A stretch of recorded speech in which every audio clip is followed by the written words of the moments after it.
Shalom everyone! Kumusta na po ang bawat isa? Kumusta na po ang pagtanggap natin na si Jesus Christ is our Lord and Savior? So may nakapag-realize na ba sa kanyang buhay na siya po ay makasalanan at kailangan niya si Jesus Christ as His Lord and Savior? So kumusta na po ang bawat isa? Kumusta po yung pagtanggap po natin na si Jesus Christ is our Lord and Savior? So mayroon na ba tumanggap or wala pa? Okay, so napakahalaga yung pagtanggap natin na si Jesus Christ is our Lord, kasi kung hindi po natin kilala na siya ang ating Panginoon at tagapagligtas po natin, is maaapektuhan po yung pangunawa po natin sa salita ng Panginoon at maaapektuhan po yung kaligtasan po natin. Kaya napakahalaga po talaga na si Jesus Christ is our Lord, na malinaw po sa atin yan. Kasi yung sinabi ko sa previous video ko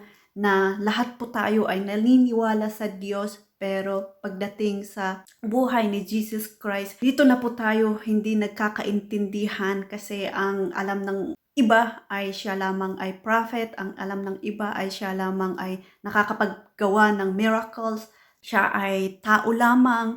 But malinaw na malinaw sa Biblia na ang Panginoong Hesukristo ay Panginoon at siya yung tagapagligtas po natin. Hindi tayo maliligtas kung hindi po natin siya kikilanin as our Lord and Savior. Kaya napakahalaga po yun na kilalanin po natin ang ating Panginoong Hesukristo, na siya po yung center of our faith. Kasi sabi nga doon sa Biblia na if you glorify our Jesus Christ as our Lord and Savior, then the Abba Father will glorify us also. Okay, so marami pong nakasulat sa Biblia na yung sentro ng ating pananampalataya is our Lord Jesus Christ. Okay, so kilalanin po natin si Jesus Christ as our Lord and Savior, kasi dito nga po magsisimula ang lahat, yung hungerness natin, yung excited ka and you want more na kilalanin si Jesus Christ as your Lord and Savior. Diba? Sabi nga din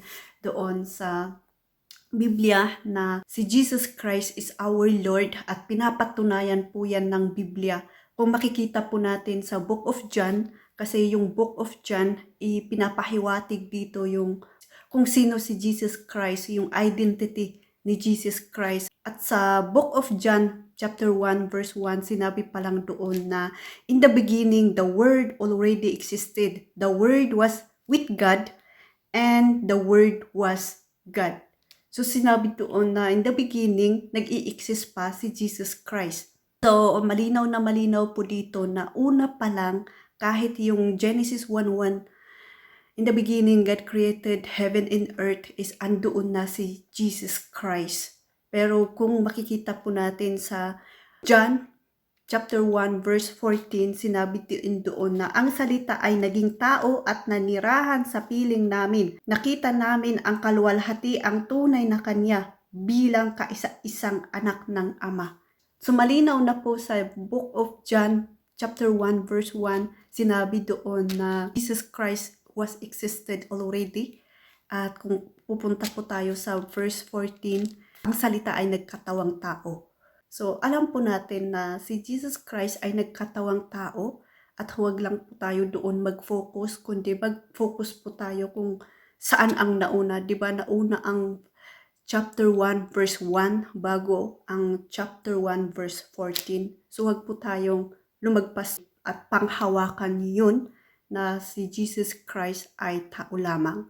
Okay, so nauna yung chapter 1 verse 1 na si Jesus Christ ay in the beginning ay nag-i-exist. Sa simula pa lang ay nag-i-exist na siya. At malinaw sa verse 14 na siya, ang salita ay nagkatawang tao. O diba? Hindi mo talaga may intindihan ang salita ng Panginoon kung hindi mo na-realize na ikaw po ay makasalanan at tanggapin si Jesus Christ as our Lord and Savior sa iyong buhay. Kaya yung pangunawa mo ay nagkakagulo-gulo, kasi ganun din po ako noon. Pero dahil nga po sa biyaya ng Panginoon, pinaunawan niya yung salita niya na He is the Lord and Savior sa aking buhay. At talagang yung talagang pagtanggap mo, yung yung talagang totoo yung pagtanggap mo kay Jesus Christ as your Lord and Savior, mabubuksan yung spiritual na pangunawa mo at hindi na mahirap unawain ang salita ng Panginoon. Kung baga, may desire ka na makinig, may desire ka na magbasa, tapos pag may bago na mapapakinggan mo, ay ganun pala yun, hindi ka na nakikipag-discussion, hindi mo na dinedefend yung pananampalataya or pangunawa mo, but ganun pala yun, ay bakit kaya nagganon, ay bakit kaya ganon, or bakit yung tinatanong mo yung sarili mo, pero sometimes the Bible will answer your question, and even sa pakikinig ng mga ibang tao, yung mga pastor leaders, nagkaka-unite na yung pangunawa mo. So napakahalaga talaga yon. So paulit-ulit ko nasasabihin na marami po talagang nakakakilala na si Jesus Christ, God is only one God. Pero kung pagdating sa paniniwala kay Jesus Christ, nagkakaiba po tayo. At napakahalaga yung pagkilala po natin kay Jesus Christ kasi nga it will affect our understanding sa salita ng Panginoon. It will affect our salvation and it will affect po talaga kung ano yung naiintindihan po natin sa salita ng Panginoon. Kaya napakahalaga po yun. So, sinabi din sa John 3:16, malinaw na malinaw po yun at sikat po yun. Memorize na natin yun. Yung, for God so loved the world that whoever believe in Him will not perish but have an everlasting life. O diba? Malinaw na malinaw po yun na if we believe to Jesus Christ that He is our Lord and Savior, mabibigyan po tayo ng buhay na walang hanggan. Maraming nakasulat sa Biblia na magpapahiwatig na ang Panginoon ay na sentro ng ating pananampalataya. Hindi po tayo makakapunta kay Abba Father without Jesus Christ. Okay, so sinabi din sa John 14:6 that Jesus is the way, the truth, and the life. No one can go to Abba Father except by me. So, kailangan dumaan pa tayo kay Jesus Christ. Kasi nga yung sinabi ko kanina na hindi ka pwedeng dumiritso kay Abba Father na wala si Jesus Christ sa iyong buhay. Kasi sinabi na dito na hindi ka makakapunta kay Abba Father because Jesus Christ is the way, the truth, and the life. Ano pa ba yung dapat po nating sabihin? Ano pa ba yung kulang sa atin na hindi paniwalaan na si Jesus Christ is our Lord and Savior? Romans 10:9, sabi niya, if you confess that Jesus is Lord and believe that God raised Him from death, you will be saved. Ito na po yung siya po ay katawang tao, namuhay po siya, nagminister po siya, pero pinapatay po siya, tapos inilibing.